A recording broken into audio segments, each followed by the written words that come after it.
नमस्कार। कहानी कलश में आपका हार्दिक अभिनंदन है और आज मैं आपके लिए मेरा छोटा सा निजी पुस्तकालय लेकर उपस्थित हुआ हूं और यह पाठ संचयन भाग 1 में है और वहां से इस पाठ से बहुविकल्पीय प्रश्न नहीं बनते हैं। इस पाठ से सिर्फ और सिर्फ दीर्घ उत्तरीय प्रश्न बनते हैं। तो कॉम्पिटेंसी आधारित प्रश्न यहां लेकर मैं उपस्थित हुआ हूं। इस पाठ को मैंने बिंदुवार तरीके से एक्सप्लेन किया है, पॉइंट दर पॉइंट रखा है और उसे एक्सप्लेन किया है जिससे कि आपको यह पाठ समझने में आसानी हो सके और कहीं से भी प्रश्न अगर पूछा जाता है तो उसके उत्तर दे लिखने में आप सक्षम हो सके। बिंदुवार तरीके से पाठ को एक्सप्लेन किया है और दूसरा जितने भी कॉम्पिटेंसी आधारित प्रश्न बन सकते हैं, संभावित प्रश्न हैं, उन प्रश्नों को और साथ में उनके उत्तरों को भी रखा है। तो आशा है कि आपके लिए यह लाभकारी रहेगा यह वीडियो। मेरा छोटा सा निजी पुस्तकालय, लेखक धर्मवीर भारती। आइए करते हैं सबसे पहले लेखक परिचय। धर्मवीर भारती का जन्म 25 दिसंबर 1926 को और इनकी मृत्यु 4 सितंबर 1997 को हुई। वे आधुनिक हिंदी साहित्य के प्रमुख लेखक, कवि, नाटककार और सामाजिक विचारक थे। वे एक समय की प्रख्यात साप्ताहिक पत्रिका धर्मयुग के प्रधान संपादक भी थे। डॉक्टर धर्मवीर भारती को 1972 में पद्मश्री से सम्मानित किया गया। उनका उपन्यास गुनाहों का देवता, सूरज का 7वां घोड़ा और अंधा युग को कहानी कहने का अनुपम प्रयोग माना जाता है। आगे देखते हैं, पाठ को बिंदुवार तरीके से करते हैं। लेखक के जीवन और मृत्यु के बीच संघर्ष। लेखक को जुलाई 1989 में तीन हार्ट अटैक पड़े थे। कई डॉक्टरों ने कह दिया था कि वे अब नहीं बचेंगे, परंतु डॉक्टर बोर्जेस ने हिम्मत नहीं हारी। उन्होंने लेखक को 900 वाट्स के शॉक्स दिए। यदि कहीं भी एक कण प्राण शेष होंगे तो हार्ट रिवाइव करने की आशा बची हुई थी। 900 वाट्स के शॉक्स देने के पश्चात प्राण तो लौट आए, पर इस प्रयोग से 60% हार्ट, उनका दिल जो था, सदा के लिए नष्ट हो गया। शेष 40% में भी रुकावट थी। अतः ओपन हार्ट ऑपरेशन की आवश्यकता बताई गई, लेकिन अभी उन्हें कुछ दिन आराम करने को कहा गया। लेखक को अर्ध मृत्यु वाली स्थिति में घर लाया गया। अगला है लेखक के कमरे की व्यवस्था। लेखक की जिद थी उसे किताबों वाले कमरे में ही रखा जाए। उसे वहां लिटा दिया गया।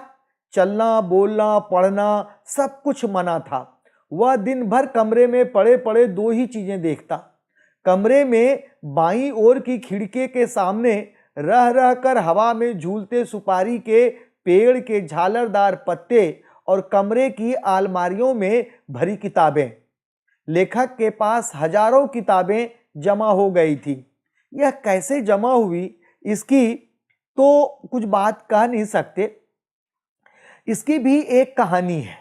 लेखक यह बताने से पहले कि किताबें कैसे जमा हुई, यह बताता है कि उसे पढ़ने का शौक कैसे लगा। लेखक की प्रारंभिक शिक्षा। लेखक के पिता आर्य समाज रानी मंडी के प्रधान थे और उनकी मां ने स्त्री शिक्षा के लिए आदर्श कन्या पाठशाला की स्थापना की थी। पिता की अच्छी खासी सरकारी नौकरी थी। बर्मा रोड जब बन रही थी तब उन्होंने बहुत धन कमाया था, लेकिन लेखक के जन्म के पहले ही गांधी जी के आह्वान पर उन्होंने सरकारी नौकरी छोड़ दी। उन दिनों लेखक के परिवार के लोग बड़े आर्थिक संकट से गुजर रहे थे। फिर भी घर में नियमित रूप से पत्र पत्रिकाएं आती थी। आर्य मित्र साप्ताहिक, वेदोदम, सरस्वती, गृहिणी और 2 बाल पत्रिकाएं, बाल सखा और चमचम। इसलिए लेखक को बचपन से ही पढ़ने की आदत लग गई। लेखक की प्रिय पुस्तक का लेखक पर प्रभाव। लेखक के घर में सत्यार्थ प्रकाश भी था। सत्यार्थ प्रकाश के अध्याय पूर्ण रूप से लेखक की समझ नहीं आते थे, परंतु उन्हें पढ़ने में मजा आता था। लेखक की प्रिय पुस्तक थी स्वामी दयानंद की जीवनी। इसमें स्वामी दयानंद के जीवन की अनेक घटनाओं का वर्णन था। स्वामी दयानंद अदम्य साहस वाले अद्भुत व्यक्ति थे। उनके जीवन की घटनाएं लेखक को काफी प्रभावित करती थी। चूहे को भगवान का भोग खाते देखकर मान लेना कि प्रतिमाएं भगवान नहीं होती, तीर्थों, जंगलों, हिमशिखरों पर साधुओं के बीच घूमना, भगवान की तलाश करना आदि ऐसे मूल्य जो समाज विरोधी हैं या मनुष्य विरोधी हैं, उनका खंडन करना लेखक को काफी प्रभावित करता था। अंत में हारे हुए को क्षमा करना और उसे सहारा देना लेखक के बाल मन को बहुत प्रभावित करता था। लेखक की माँ स्कूली पढ़ाई पर जोर देती थी। लेखक को शुरू में घर पर ही पढ़ाया गया जिससे वह बुरे संस्कार ग्रहण न कर ले, इसलिए कक्षा 2 तक की पढ़ाई लेखक ने घर पर ही की थी। लेखक को स्कूल में तीसरी कक्षा में भर्ती कराया गया। उस दिन शाम को पिताजी उसे घुमाने ले गए और लोकनाथ की दुकान पर ताजा अनार का शरबत पिलाया। उन्होंने लेखक से पाठ्यक्रम की पुस्तकें पढ़ने का वादा ले लिया। लेखक अच्छे नंबरों से पास होता चला गया। 5वीं कक्षा में वह फर्स्ट आया तथा अंग्रेजी में सबसे अधिक नंबर लाने पर उसे अंग्रेजी की 2 पुस्तकें इनाम में मिली। एक किताब में 2 छोटे बच्चे घोंसलों की खोज में बागों में भटकते हैं। इस किताब के कारण लेखक को पक्षियों की जातियों, बोलियों व उनकी आदतों के विषय में जानकारी मिलती है। दूसरी किताब है ट्रस्टी द रग में पानी के जहाज़ों की कथाएं थी। कौन कौन सा माल लाद कर लाते हैं, कहाँ से लाते हैं, कहाँ ले जाते हैं, नाविकों की ज़िंदगी कैसी होती है, कैसे कैसे द्वीप उन्हें मिलते हैं, कहाँ व्हेल होती है, कहाँ शार्क होती है। इन सभी बातों की जानकारी लेखक को इस पुस्तक को पढ़ने से मिली। इन किताबों ने लेखक के लिए एक नई दुनिया का दरवाजा खोल दिया। निजी पुस्तकालय की शुरुआत। लेखक के पिताजी ने अलमारी का एक खाना खाली करके उसकी दोनों किताबें वहीं रखते हुए उसके निजी पुस्तकालय की शुरुआत की और कहा, आज से यह खाना तुम्हारी अपनी किताबों का, यह तुम्हारी अपनी लाइब्रेरी है। इस प्रकार एक बच्चे की लाइब्रेरी प्रारंभ हुई और धीरे धीरे इसका विस्तार होता गया। किताबें एकत्र करने का उत्साह। इलाहाबाद भारत के प्रख्यात शिक्षा केंद्रों में से एक रहा है। ईस्ट इंडिया कंपनी द्वारा स्थापित पब्लिक लाइब्रेरी से लेकर मदन मोहन मालवीय द्वारा स्थापित भारती भवन तक यहाँ पर है। विश्वविद्यालय की लाइब्रेरी तथा अनेक कॉलेजों की लाइब्रेरियां तो हैं ही, लगभग हर मोहल्ले में अलग अलग लाइब्रेरी भी है। अपनी लाइब्रेरी कभी वैसी होगी यह तो वह स्वप्न में भी नहीं सोच सकता था। उसके अपने मोहल्ले में एक लाइब्रेरी थी, हरि भवन। स्कूल की छुट्टी होते ही लेखक वहीं पढ़ने चला जाता था। लेखक के पिता दिवंगत हो चुके थे, इसलिए लाइब्रेरी का चंदा चुकाने का पैसा नहीं था, अतः वहीं बैठकर किताबें निकलवा कर पढ़ता रहता था। तभी से लेखक पर किताबें इकट्ठी करने की सनक चढ़ गई थी, परंतु पैसे के अभाव के कारण वह उस समय ऐसा न कर पाया। हरि भवन में ही लेखक का परिचय बंकिम चंद्र चट्टोपाध्याय की दुर्गेश नंदनी, कपाल कुंडला और आनंद मठ से, टॉलस्टॉय की अन्ना करेनिना, विक्टर ह्यूगो का पेरिस का कुबड़ा, सर्वारीज का विचित्र वीर आदि उपन्यासों से हुआ। लेखक द्वारा अपने पैसों से खरीदी गई पहली पुस्तक। लेखक के पिता की मृत्यु के बाद तो उस पर आर्थिक संकट और भी बढ़ गया था। वह एक ट्रस्ट से सहायतार्थ मिले धन से सेकेंड हैंड पाठ्य पुस्तकें खरीदता था। एक बार इंटरमीडिएट पास करने पर पुरानी पाठ्य पुस्तकें बेचकर बीए की सेकेंड हैंड पुस्तकें खरीदी तो 2 रुपये बच गए, लेखक देवदास फिल्म के एक गाने दुख के दिन अब बीतत नाही को अक्सर गुनगुनाता रहता था।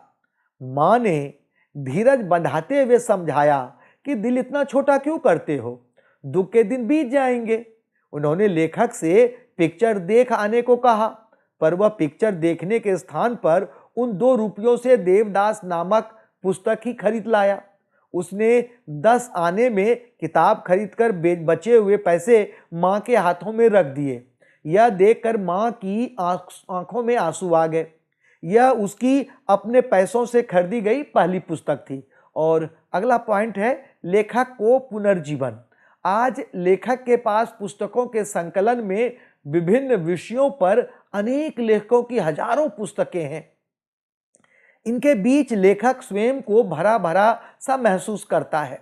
लेखक का ऑपरेशन सफल होने के बाद उसे देखने आए मराठी के वरिष्ठ कवि विंदा कारिंदकर ने सच कहा था कि भारती, ये सैकड़ों महापुरुष जो पुस्तक रूप में तुम्हारे चारों ओर विराजमान हैं, इन्हीं के आशीर्वाद से तुम बचे हो। इन्होंने तुम्हें पुनर्जीवन दिया है। लेखक ने मन ही मन सबको प्रणाम किया, विंदा को भी और उन महान पुरुषों को भी। अब कॉम्पिटेंसी आधारित प्रश्न और उत्तर। प्रश्न है, लेखक को अपनी लाइब्रेरी स्थापित करने की प्रेरणा किस प्रकार मिली? स्पष्ट है कीजिए। लेखक के पिताजी ने, आज से यह खाना तुम्हारी अपनी किताबों का है, यह तुम्हारी अपनी लाइब्रेरी है, यह सुनकर, अपने पिता से यह वाक्य सुनकर लेखक में पुस्तकों को एकत्रित करने की भावना आ गई। यहीं से आरंभ हुई बच्चे की लाइब्रेरी। बच्चा किशोर हुआ, स्कूल से कॉलेज, कॉलेज से यूनिवर्सिटी गया, डॉक्टरेट की डिग्री हासिल की, यूनिवर्सिटी में अध्यापन किया, अध्यापन छोड़कर इलाहाबाद से मुंबई जाकर संपादन किया। उसी अनुपात में लाइब्रेरी का भी विस्तार होता चला गया। किताबें पढ़ने के लगन तो थी ही, किताबें एकत्र करने की सनक भी पैदा हो गई। बचपन के अनुभव तथा पिता के कथन की प्रेरणा से उसने निजी लाइब्रेरी को स्थापित किया। अगला प्रश्न है, यह सपना ही रहेगा, भला कैसे पूरा हो पाएगा कि पीछे छिपी व्यवस्था के भाव क्या पुस्तकें पढ़ने में एवं उनके संग्रह में बाधक हो सकता है? लेखक के इस सपने से आप क्या प्रेरणा ग्रहण करते हैं? मेरा छोटा सा निजी पुस्तकालय पाठ के आधार पर लिखिए। तो मेरा छोटा सा निजी पुस्तकालय पाठ के लेखक के मोहल्ले में एक लाइब्रेरी थी, हरिभवन। स्कूल से छुट्टी मिलते ही लेखक वहां जाकर जम जाता था। चूंकि लेखक के पिता का स्वर्गवास हो चुका था, अतः आर्थिक तंगी के कारण लाइब्रेरी का चंदा चुकाने का पैसा उसके पास नहीं था। इसलिए वह लाइब्रेरी में ही बैठकर किताबें निकलवा कर पढ़ता रहता था। जिस दिन कोई उपन्यास अधूरा छूट जाता, उस दिन लेखक के मन में कसक होती कि काश उसके पास पैसे होते तो वह सदस्य बनकर उस पुस्तक को अपने नाम से इशू करा लेता या उस किताब को खरीद ही लेता, जिससे बार बार उसे पढ़ने का मौका मिलता। इन्हीं सब बातों को सोचकर वह उदास हो जाता था।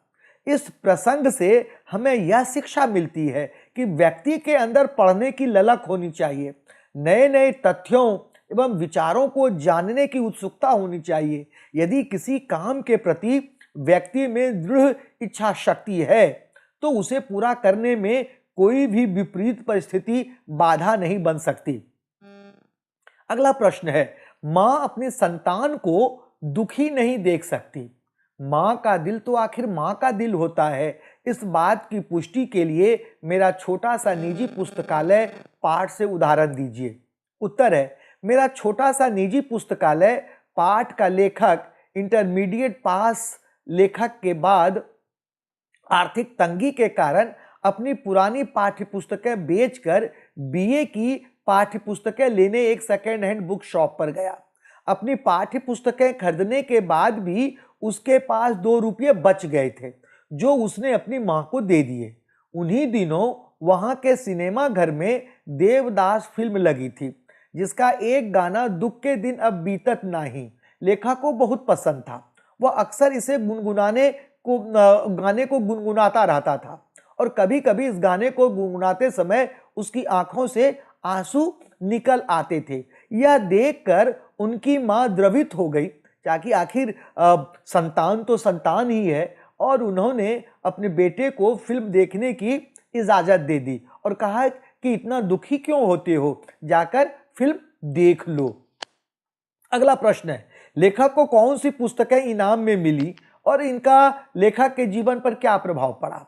लेखक अपने पिता के आशीर्वाद और अपने परिश्रम के बल पर 5वीं कक्षा में प्रथम आया, तो बतौर इनाम में उसे अंग्रेजी की 2 पुस्तकें मिली। एक में पक्षियों की जातियों, उनकी बोलियों, उनकी आदतों संबंधी जानकारी थी, जबकि दूसरी किताब में ट्रस्टी द रग थी, जिसमें पानी के जहाज़ों की कथाएं थी। जहाज कितने प्रकार के होते हैं, कौन कौन सा माल लाद कर लाते हैं, कहाँ से लाते हैं, कहाँ ले जाते हैं, नाविकों की जिंदगी कैसी होती है, कैसे कैसे द्वीप मिलते हैं, कहाँ व्हेल होती है, कहाँ शार्क होती है, आदि से संबंधित जानकारी इसमें थी। इन दोनों किताबों ने लेखक के लिए मानो एक नई दुनिया खोल दी। पिता ने उन पुस्तकों को रखने के अलमारी का एक खाना खाली कर दिया और उसे लाइब्रेरी बनाने के लिए कहा। ये 2 किताबें लेखक में लाइब्रेरी बनाने का शौक जगा गई। पढ़ने का शौक और नई नई पुस्तकों के संचयन ने एक बड़ी समृद्ध लाइब्रेरी का रूप ले लिया। यह वीडियो कैसा लगा? अगर अच्छा लगा हो तो लाइक और सब्सक्राइब जरूर कीजिए। आप जब लाइक और सब्सक्राइब करते हैं, कमेंट्स बॉक्स में कमेंट्स लिखते हैं, तो हमारा जोश और भी बढ़ जाता है और कोशिश रहती है कि मैं अधिक से अधिक शोध करके आपके लिए अधिक से अधिक प्रश्नों का निर्माण करूं, उसके उत्तरों को लिखूं और आपके लिए लेकर आऊं। तो इतना ही कहकर मैं अपनी वाणी को विराम देता हूं। बहुत बहुत धन्यवाद।